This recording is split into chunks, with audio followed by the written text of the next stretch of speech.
Let's dig into Denker, your tools. So you are behind a couple of the big community tools that are used widely across community and influence, myself included. So Adalia.info and Floodgate. Do you feel it was a satisfactory endeavor? Yeah, of course.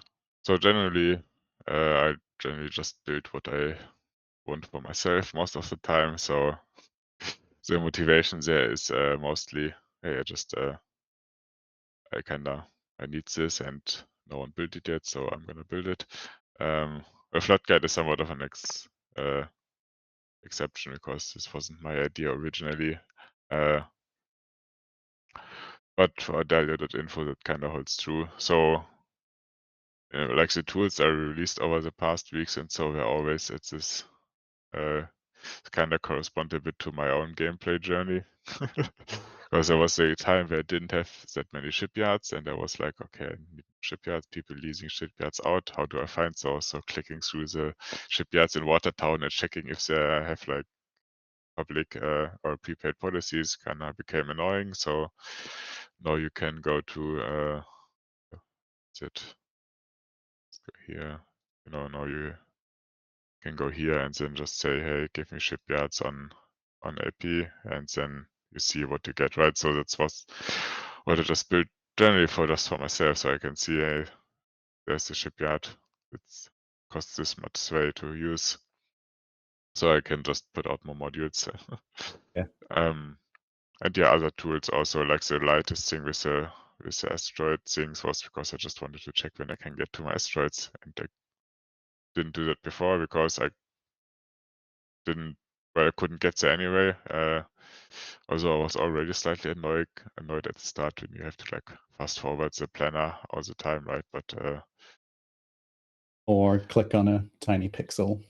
yeah, but then when it got into checking, hey, what's like, how do I check, or like how's the transfer window? Or I forgot it. I didn't write stuff down. I just wanted to check again. And it's like, So for people who are not familiar with this is showing transfer windows between selected asteroid and another asteroid, and you can stack them on the same graph, right? yes, I can add another one. What was the other idea? I need to name it so it's easier to need to name my rocks, but okay, there it is. Yeah, you can have I put some limit in because it just gets annoying if you have 20 in there because you can't see shit, but up to 10, yeah. But anyway, yeah, so there you can see what the transfer window is. So you can see with the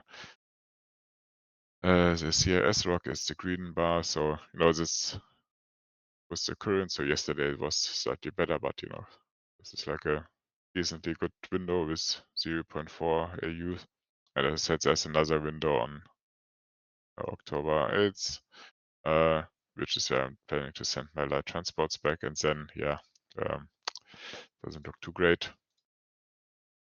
Next one is, so next decent one is, I guess, here if you want to take that journey, but it's too bad. But the best one is here in April. Mm. Nice.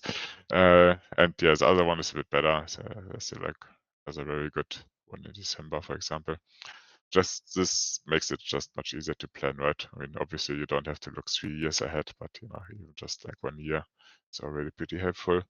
Yeah, not having to fast forward through the time scale is massively time saving. Yeah, which is probably very convenient and that I also use a ton.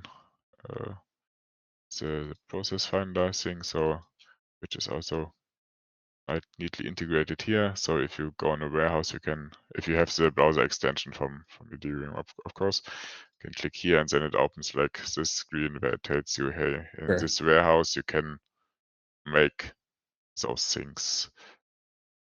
Mostly what I think would be useful is there's some products that really only have one process that you can run from them. So there's often no reason to not do it if you have the infrastructure for it. And I think it would be cool to like highlight this here. For example, I think Mm. it's there's something that only has one. Yeah, I think diodes you only need for Actually, so you can also hide products that you can't use for anything. Uh, and also you can hide products with lower amounts, which kind of trims the list down a bit. Cool. For example, calcite, you can know you actually there's multiple. What's is that like a good one? Silver? I think silver. Do you only need silver for solar manufacturing? Not sure. If this was the case, then it would be cool to have like a, hey, you silver, you can only use this for this one thing, so might as well just use it. May as well do it. Because sometimes I'm not sure. I often like checking if there's other processes that a product is needed for, because then it's better to keep it in this intermediate state so you don't like make something that you don't actually need and then you want to make need the other Yeah. thing and then you don't have the precursor anymore. So this would be helpful. But yeah, generally I use this a lot when I just open the game in the morning and then just complete all the stuff that has been running, and then I wasn't like super sure what I wanted to make anymore. And then I can just check, hey, okay, if I look at the possible outputs here, I can generally see what my plan was, and then it comes back to me, right? I'm not super organized with like spreadsheet and all that shit, so uh, this is really helpful for me. Let's talk about Floodgate. Floodgate is one that lots of people, myself included, are using all the time to pack our ships.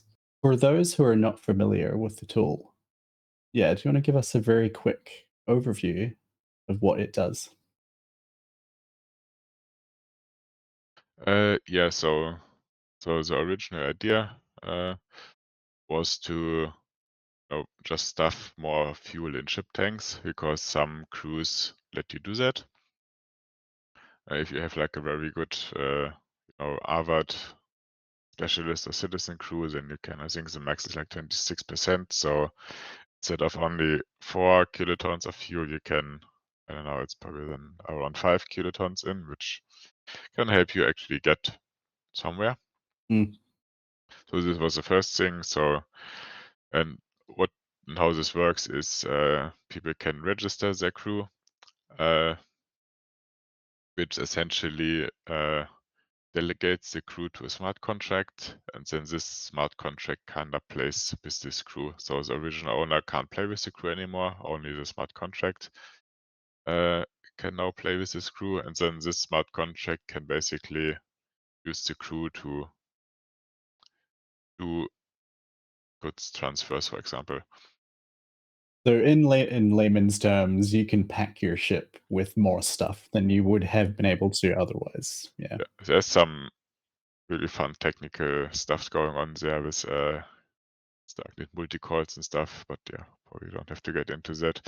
But yeah, it's a fairly unique thing. Like I don't think there's, or like I'm pretty sure there's no other like traditional game where you can do such a thing, right? This is like a fairly unique blockchain thing that makes this possible.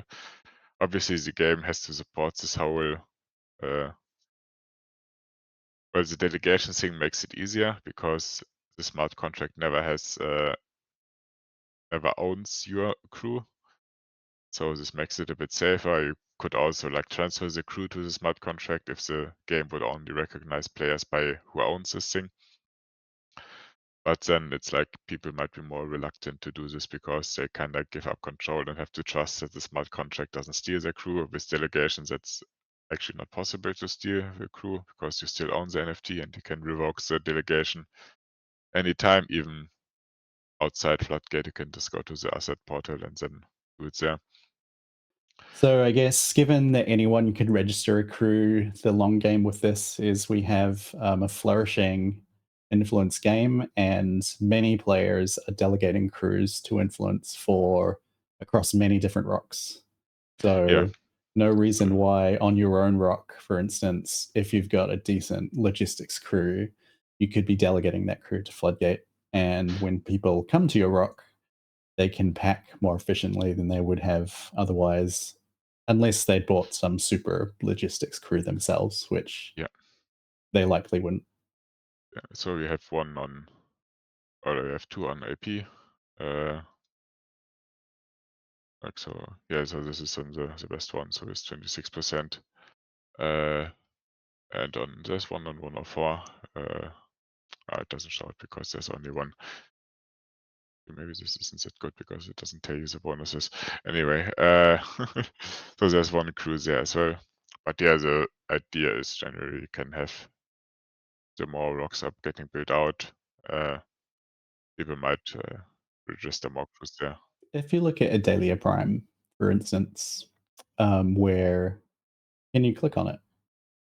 Yeah, So we have Tetris Elite, which everybody's using to pack their ships because that is the highest bonuses. If I had a crew that was not quite as good, could I delegate it to Floodgate for AP at a lower price? yeah. You can set your own price, so it's up to the user then to decide how much they wanna pay. Um, yeah, that's generally about it. So it's kind of like a normal market structure here, right? Could I add a Floodgate crew for my own rock with 0 price? uh, I'm actually not sure if to allow 0. Maybe isn't really intended that way, but I guess it. I mean, we for sure.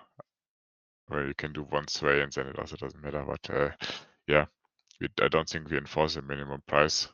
Uh, so it's possible you're not earning anything from it, but yeah, then we are also not earning anything. It's an incentive, right? Come to Yeah, my rock because you get free extra packing. yeah, it could be a reason. Yeah, it's true. Is there something around piloting or shipping Yeah, that that's another. It's another can of worms because then the crew can change its place. So and then it's even more. I think we had like a while ago a bit of a conversation about how you could do ship renting, mm,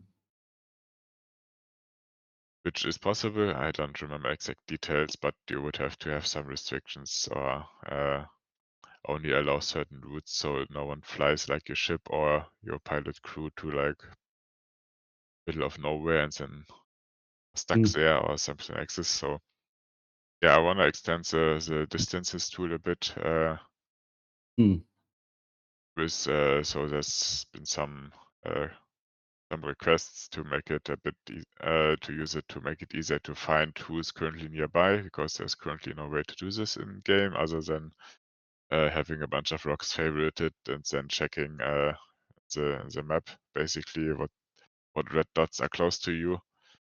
But there's potentially a way to just automate this a bit where you just submit a list of asteroids or or I could use like all inhabited asteroids. I'm not quite sure what's more feasible. Um, and then just check the current distance at least, and then just see which one is currently close. So you can easily find trading partners.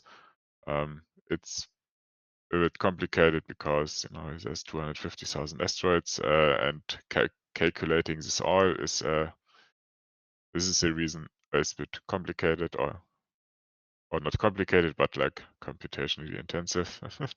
yes. If you wanna like for 250,000 asteroids check who's gonna be close to you now or in 1 month's time.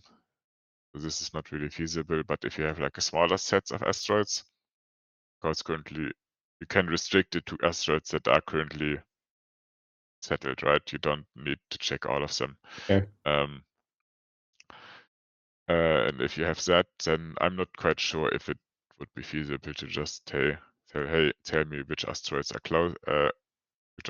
close to me currently, and then it just gives you a list because it only has to check like 100 or so. But I'm not sure how many asteroids are currently settled, so I'm not sure what's feasible there. But something like this is gonna come there at some point, I think. This would be really useful. Yeah, that's very cool.